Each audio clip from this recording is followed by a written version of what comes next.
Charlottesville, VA. Reuters. Merck's Merck chief executive resigned on Monday from a business panel led by Donald Trump, citing a need for leadership countering bigotry in a strong rebuke to the U.S. president over his response to a violent white nationalist rally in Virginia. The departure of Kenneth Frazier from the President's American Manufacturing Council added to a storm of criticism of Trump over his handling of Saturday's violence in Charlottesville, in which a woman was killed when a man drove his car into a group of counter-protesters.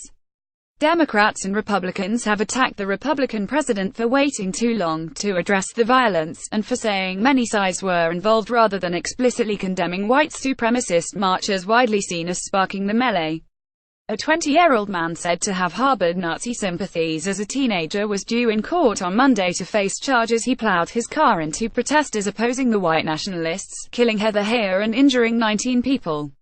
Frazier did not name Trump or criticize him directly in a statement posted on the pharmaceutical company's Twitter account, but the rebuke was implicit.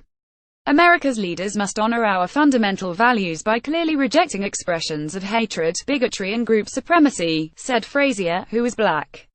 Trump immediately hit back, referring to a long-standing gripe about expensive drugs. Now he had left the panel, Frazier would have more time to focus on lowering rip-off drug prices, Trump said in a Twitter post. The outrage over Trump's reaction to the Charlottesville violence added to a litany of problems for the president. Opponents have attacked him for his explosive rhetoric toward North Korea, and he is publicly fuming with fellow Republicans in Congress over their failure to notch up any major legislative wins during his first 6 months in office. Trump was specifically taken to task for comments on Saturday in which he denounced what he called this egregious display of hatred, bigotry and violence on many sides. Under pressure to take an unequivocal stand against right-wing extremists who occupy a loyal segment of Trump's political base, the administration sought to sharpen its message on Sunday. The White House issued a statement insisting Trump was condemning all forms of violent bigotry and hatred, and of course that includes white supremacists, KKK, neo-Nazi, and all extremist groups. Vice President Mike Pence also denounced such groups on Sunday. File photo. Merck co-CEO Ken Frazier listens to U.S. President Donald Trump speak during a meeting with manufacturing CEOs at the White House in Washington, D.C., U.S. February 23, 2017. Kevin Lamarck, Trump's Attorney General, Jeff Sessions, tried to defend the president over his reaction, appearing on a series of morning talk shows on Monday. Asked about the president's words and lack of direct condemnation of white nationalist groups, Sessions defended Trump's statement and said he expected him to address the incident again later on Monday. Trump was scheduled to meet with Sessions and FBI Director Christopher Wray on Monday morning to discuss the Charlottesville incident, the White House said in a statement.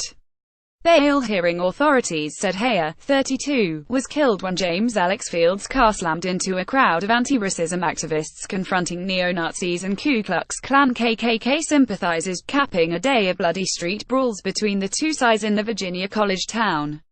The bail hearing for Fields was set to unfold in Charlottesville as the U.S. Justice Department pressed its own federal hate crime investigation of the incident. Fields was being held on suspicion of second-degree murder, 3 counts of malicious wounding and a single count of leaving the scene of a fatal accident, authorities said. More than 30 people were injured in separate incidents, and 2 state police officers died in the crash of the helicopter after assisting in efforts to quell the unrest.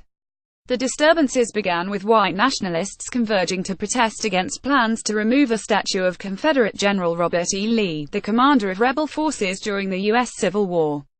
The web hosting company GoDaddy said on Sunday it had given the Daily Stormer 24 hours to move its domain to another provider after the extremist website posted an article denigrating Heyer. The Daily Stormer is a neo-Nazi, white supremacist website associated with the alt-right movement.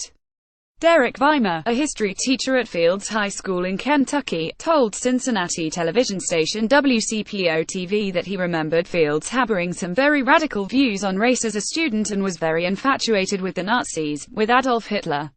The Army said Fields reported for basic military training in August 2015 but was released from active duty due to a failure to meet training standards in December of 2015. An Army statement did not say how he failed to meet training standards. Reporting by Ian Simpson in Charlottesville. Additional reporting by Susan Heavey in Washington. Writing by Steve Gorman and Francis Carey. Editing by Paul Tate and Bill Rigby.